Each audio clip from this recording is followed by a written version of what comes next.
محرم الحرام جیسے ابتدا میں بھی ذکر کیا گیا کہ روزے رکھنا اس کے اندر جو ہے خاص عمل بتلایا گیا ہے۔ تو رسول اللہ صلی اللہ علیہ وسلم جو ہے یہ روزہ رکھا کرتے تھے، اور صحابہ کرام بھی رکھا کرتے تھے 10 محرم کا روزہ، عاشورے کا روزہ جسے کہا جاتا ہے۔ اور ابتدا میں یہ فرائض میں سے تھا، جب رمضان کے روزے فرض ہوئے تو پھر جو ہے یہ اختیاری روزہ سنت کے درجے میں آ گیا، لیکن اس کا معمول رہا ہے اور آج تک اس کا معمول چلا آ رہا ہے، اور امت نے کبھی اس کو ترک نہیں کیا۔ جب رسول اللہ صلی اللہ علیہ وسلم مدینہ تشریف لے گئے ہجرت کے بعد، تو آپ نے دیکھا کہ یہود بھی عاشورے کے دن 10 تاریخ کو روزہ رکھتے ہیں۔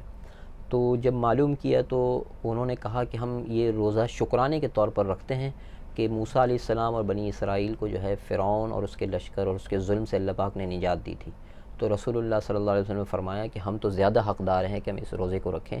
پھر آپ صلی اللہ علیہ وسلم نے اس خواہش کا اظہار فرمایا، روایات میں آتا ہے کہ مجھے آئندہ سال موقع ملا تو میں اس کے ساتھ ایک روزہ اور ملا لوں گا۔ تو علماء نے لکھا ہے کہ 9 تاریخ اور 10 تاریخ 2 روزے رکھے جائیں، کیونکہ اس میں یہود سے مشابہت تھی کہ وہ بھی اس تاریخ میں روزہ رکھتے ہیں، تو اس مشابہت سے بچانا ضروری تھا، کیونکہ حدیث میں آتا ہے من تشبہ بقوم فہو منہم، کہ جو جس قوم کی مشابہت اختیار کرتا ہے وہ انہی میں سے ہوگا، حساب انہی کے ساتھ ہوگا۔ تو اس وعید سے بچانے کے لیے آپ صلی اللہ علیہ وسلم نے خواہش کا اظہار فرمایا کہ میں بھی اگلے سال ایک اس میں روزہ ملا لوں گا، لیکن وہ موقع نہیں آیا۔ لیکن علماء نے لکھا ہے کہ 9 تاریخ اور 10 تاریخ کا روزہ جو ہے افضل یہ ہے کہ یہ 2 روزے ساتھ رکھے جائیں اس میں۔ جزاک اللہ خیر مولانا صاحب۔